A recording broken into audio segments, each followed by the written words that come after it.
Ilang atleta at sports personalities ang pinarangalan sa taunang Sportsman of the Year Awards. Kilalanin natin sila sa pagtutok ni Mark Zambrano.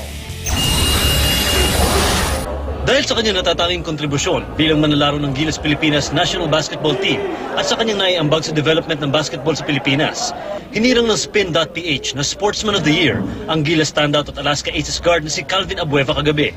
Ayon kay Calvin, kumpiyansa at lakas ng loob ang dala ng award sa kanya, lalo't naharap ang kanyang komponan sa do-or-die Game 7 sa PBA Finals kontra San Miguel Beermen sa Miyerkules. Lumakas lalo ang loob ko nung nakuha ko tong award na to, na parang iniisip ko na parang, oy, sarap ata maglaro ng Game 7 nito. Kasi sabihin man natin na oo, nakatatlo sila sunod.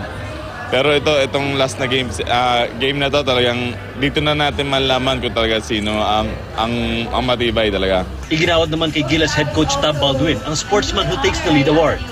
Abala si Baldwin sa pagpaplano para sa Olympic qualifying tournament sa Hulyo, kung saan maglalaro ang Gilas national team. If you compare them to France, France is the better team, but it doesn't make New Zealand an easy beat.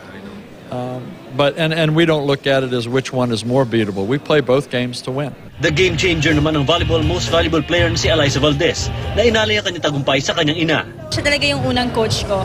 So, technically, siya yung unang nagtiyaga sa akin. Siya yung unang nagpatikim sa akin ng hirap at saya sa volleyball. Ginawaran din bilang sportsman who exemplifies the Filipino fighting spirit ang light flyweight champion and longest reigning Filipino world champion na si Donnie Ahas Nietes.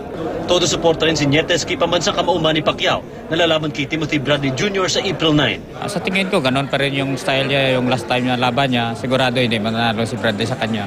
Kasama rin sa awardees, sinasamahang basketball ng Pilipinas head na si Manny V. Pangilinan, UP Fighting Maroons, Maroons guard na si J.R. Galyarza, Paralympian na si Ernie Gawilan, NCAA champions Letra Knights at UCLA Bruins rookie na si Kobe Paras.